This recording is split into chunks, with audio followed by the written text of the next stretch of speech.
Hola, este es mi análisis del libro Cuentos Malvados de Espído Freire. Bueno, primero es la explicación del elemento. Bueno, yo he elegido analizar los personajes de Cuentos Malvados porque son fundamentales para entender las historias. Los personajes de Espído Freire son complejos y tienen características que los hacen únicos e increíbles. Estos personajes a menudo tienen un lado oscuro, lo que hace que las historias sean más intrigantes y emocionantes. Ahora voy a seguir con la explicación del área de exploración. Bueno, yo he elegido la intertextualidad. La intertextualidad es cómo un texto se relaciona con otros textos. En el libro de Cuentos Malvados, Espído Freire usa referencia a mitos, cuentos de hadas y otras historias conocidas para construir sus propios cuentos. Esto es importante porque nos permite ver cómo los personajes de Espído Freire se conectan con figuras literarias y culturales más amplias, haciendo que las historias sean más profundas. Ahora seguimos con la explicación de los conceptos. Bueno, los conceptos que yo elegí fue identidad y cultura. El primer concepto, que es identidad, se refiere a cómo los personajes se ven a sí mismos y cómo los ven los demás. En el libro de Cuentos Malvados, los personajes a menudo tienen problemas con su identidad, mostrando sus luchas internas y cambios a lo largo de las historias. El siguiente concepto es cultura, que se relaciona con las creencias, normas y valores que afectan a los personajes y sus acciones. En los cuentos de Espído Freire exploran aspectos oscuros y retorcidos de la cultura, ofreciendo una crítica o reflexión sobre la sociedad y los mitos que crea.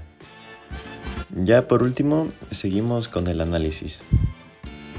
Bueno, en Cuentos Malvados, los personajes están llenos de referencias a otras historias. Por ejemplo, en el cuento del agua hay referencias a mitos sobre el agua y criaturas como las sirenas. Las sirenas, que suelen ser vistas como bellas pero peligrosas, son usadas por Espído Freire para simbolizar tentaciones y peligros ocultos bajo una apariencia atractiva. Esto muestra una identidad conflictiva donde la belleza exterior esconde un peligro interior. También la identidad de los personajes en estos cuentos cambia constantemente. En el cuento Ángeles, los ángeles no son los seres celestiales que conocemos, sino figuras caídas y corruptas, lo que refleja sus luchas internas y la pérdida de inocencia.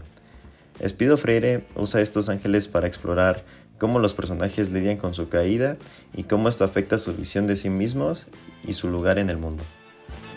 Además, la cultura también es importante en la construcción de los personajes.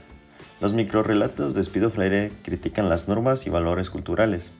Por ejemplo, en las voces, los personajes parecen atrapados en roles predeterminados por las narrativas culturales, sugiriendo una crítica sobre cómo la cultura moldea y restringe la identidad personal.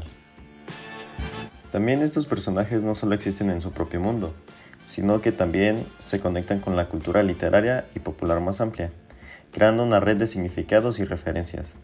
Al reinterpretar personajes y temas conocidos, Espído Freire ofrece nuevas perspectivas y hace que el lector reflexione sobre cómo la cultura influye en la identidad.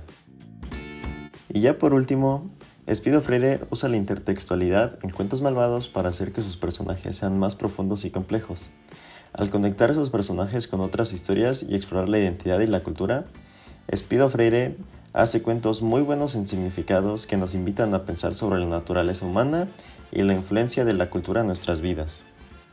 Bueno, pues este fue mi proyecto de literatura. Muchísimas gracias por su atención.